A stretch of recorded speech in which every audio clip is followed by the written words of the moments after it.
Living happily में मैं नरेंद्र कुमार सहृदय स्वागत करता हूं। मित्रों, आज आंखों की देखभाल की श्रृंखला में ही तृतीय कड़ी में हम देखने जा रहे हैं कि हम आंखों के लिए कौन कौन से योग, व्यायाम, एक्सरसाइज, कसरत करें और इसकी क्या महत्ता है हमारे जीवन में। तो आइए, लोकप्रिय धारणा के विपरीत मैं आज बात करने जा रहा हूं। मित्रों, अक्सर हम लोग सुनते आए हैं कि लंबे समय तक अगर पढ़ा जाए तो हमारी आंखों को नुकसान पहुंच जाते हैं, पर इसके विपरीत मैं बोलने जा रहा हूं मित्रों कि अगर आपको तनाव है, मानसिक तनाव, भावनात्मक तनाव, तभी यह संभव है। अगर तनाव मुक्त होकर आप लंबे समय तक भी पढ़ते हैं तो यह आपको नुकसान नहीं पहुंचाने जा रहा है। हमें क्या करना है मित्रों? हमें आराम से, जागरूकता पूर्वक, अवेयरनेस के साथ, अच्छी मुद्रा के साथ पढ़ने की क्षमता को विकास करना है और इसका ही प्रयास करना है।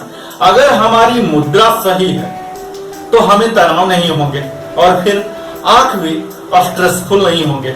हम लंबे समय तक पढ़ सकते हैं। पढ़ाई शुरू करने से पहले अगर आंखों में मानसिक या मांसपेशियों का तनाव अनुभव हो रहा हो तो कुछ मिनटों तक हम शशांकासन कर सकते हैं, बालासन कर सकते हैं, जो कि एक रिलैक्सिंग पोज होता है। उस आसन से हमारे मन को शांति मिलेगी और आंखों को सुकून मिलेगी। हमारे हृदय में एक प्रसन्नता भाव आएगी, सूथिंग मिलेगी और फिर हम पढ़ सकते हैं। चश्मे के इस्तेमाल पर हमें कम निर्भरता होगी और हमें प्रयास करना चाहिए कि हमारी निर्भरता ना के बराबर हो। इसका प्रयोग हम तभी करें जब इसकी नितांत आवश्यकता हो। जब भी समय संभव हो तो हमें खाली समय में इसको उतार देना चाहिए। हम चश्मे को मित्रों बहुत ही कम समय में पहनते हैं तो हमारी अपनी आंखों को एडजस्ट करने के लिए काफी समय मिल जाता है और हमारी दृष्टि पुनः पूरी अपनी 100% एफिशिएंसी में वापस लौट सकती है।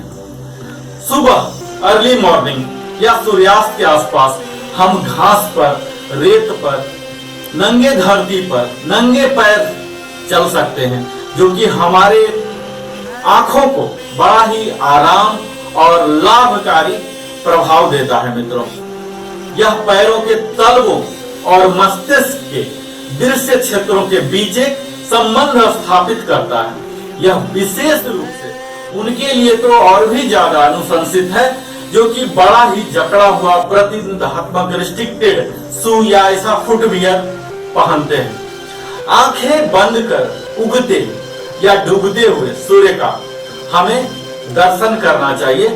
सूर्य स्नान कर सकते हैं आप, परंतु हमें ध्यान देना है मित्रों कि अल्ट्रा वायलेट रे से हमें अपने आंखों को बचाना है। ग्लूकोमा, ट्रैकोमा और कैटरेक्ट, मोतियाबिंद जैसे रोगों को छोड़कर आज सब से आम नेत्र विकार पुराने मानसिक और भावनात्मक तनाव से बढ़ गए हैं, जो कि हमारे नेत्र मांसपेशियों में कार्यात्मक फंक्शनल इनएफिशिएंसी डिसऑर्डर से संबंधित है। आंखों की कुछ ऐसी सरल अभ्यास है मित्रों जो कि आंखों की मांसपेशियों को खराब होने से संबंधित सभी तरह के विकारों को कम करने में हमारी मदद करती है, जैसे कि लघु और लंबी दृष्टि, शॉर्ट और लॉन्ग साइटेडनेस है, प्रेसबोपापिया है, स्क्वाइंट जिसे भेंगापन कहते हैं। अगर हम नेत्र अभ्यास जो कि आई एक्सरसाइज की बात करें मित्रों, तो आंखों के व्यायाम को बड़े ही धैर्य और लगन के साथ नियमित रूप से हमें अभ्यास करना चाहिए मित्रों। तत्काल इलाज या सुधार की उम्मीद नहीं करनी चाहिए। आंखों को दोषपूर्ण होने में भी तो वर्षों लग गए हैं मित्रों।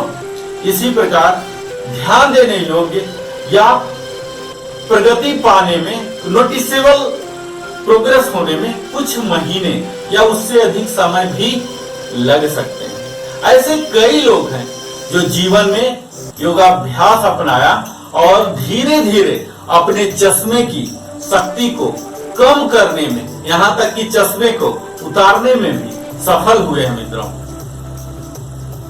अपनी अगली श्रृंखला में, इसी श्रृंखला की अगली कड़ी में बात करने जा रहे हैं मित्रों आंख से संबंधित कई ऐसी अभ्यास जिसका कि अगर आप नियमित अभ्यास करें तो सचमुच यह आपके चश्मा को भी उतार सकता है। पर मित्रों हमें कुछ कंट्राइंडिकेशन, निषेध पर भी हमें ध्यान देना है।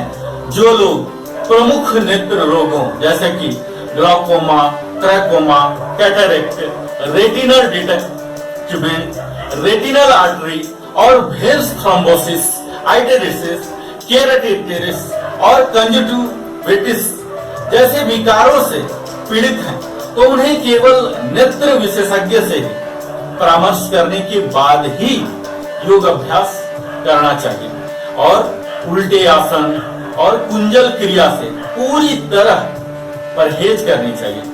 साधारण शाकाहारी आहार अपनाने की अनुशंसा की जाती है जो बड़ा ही फायदेमंद होता है मित्रों। इसके साथ ही हम एक सीक्वेंस में बात करने जा रहे हैं जो कि उसी सीक्वेंस में आपको सारी एक्सरसाइज करना है। श्रृंखला अपनी संपूर्णता में अभ्यास करना चाहिए, यानी कि हर कोई को कवर करना है। और आप इस अगली कड़ियों को आप एक बार सुबह कर लीजिए, एक बार शाम में भी कर सकते हैं।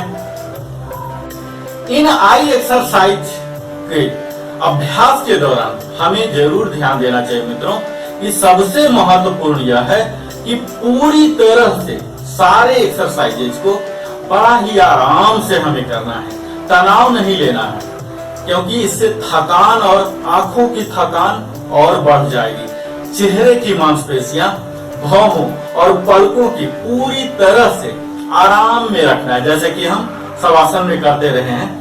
प्रत्येक अभ्यास के बाद हमें आंखें कुछ देर के लिए बंद कर लेनी चाहिए और कम से कम आधे मिनट के लिए अवश्य विश्राम करना चाहिए।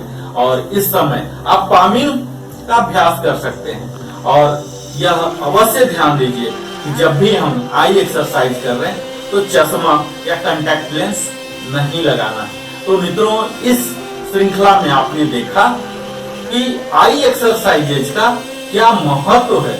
अब हम अगली कड़ियों में बात करने जा रहे हैं एक एक कर कि क्या क्या एक्सरसाइज है जो कि योगासन के द्वारा अलग अलग आसन में बैठ के इन अभ्यासों का नियमित अभ्यास कर सकते हैं। तो आप हमारे साथ बने रहे, इसके लिए बहुत बहुत धन्यवाद।